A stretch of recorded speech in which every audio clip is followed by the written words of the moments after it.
Hot ചോക്ലേറ്റിൽ ഷുഗറോ added സ്റ്റാർച്ചോ കോൺഫ്ലവറോ ഒന്നുമില്ല എന്ന് പറഞ്ഞാൽ നിങ്ങൾക്ക് വിശ്വസിക്കാൻ പറ്റുമോ? ഇല്ല അല്ലേ?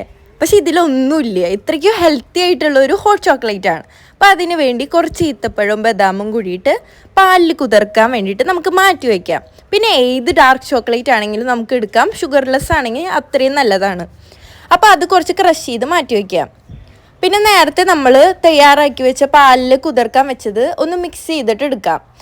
പിന്നെ ഒരു ഗ്ലാസ് പാലും അതിലേക്ക് ഒരു സ്പൂൺ കൊക്കോ പൗഡറും നേരത്തെ മിക്സ് ചെയ്ത് വെച്ച മിക്സറും പിന്നെ നമ്മൾ ക്രഷ് ചെയ്ത് വെച്ച ചോക്ലേറ്റും കൂടിയിട്ട് ചേർത്ത് നന്നായിട്ട് ബോയിൽ ചെയ്യുക കേട്ടോ. കൈ വിടാണ്ട് ഇളക്കി കൊടുക്കാൻ ശ്രദ്ധിക്കുക. അപ്പോൾ അത് നല്ല ഈ ഒരു പരുവം വന്നു കഴിഞ്ഞാൽ നമുക്ക് ഓക്കെ ആക്കിയിട്ട് അടുപ്പത്തു നിന്ന് ഇറക്കി വയ്ക്കാം. അപ്പോൾ നമ്മുടെ ഹെൽത്തി ആയിട്ടുള്ള ഹോട്ട് ചോക്ലേറ്റ് റെഡി ആയിട്ടോ. അടിപൊളി ടേസ്റ്റാണ് കേട്ടോ. അടിപൊളി എന്ന് വെച്ചാൽ അത്ര അടിപൊളി. എല്ലാവരും ട്രൈ ചെയ്ത് നോക്കണം.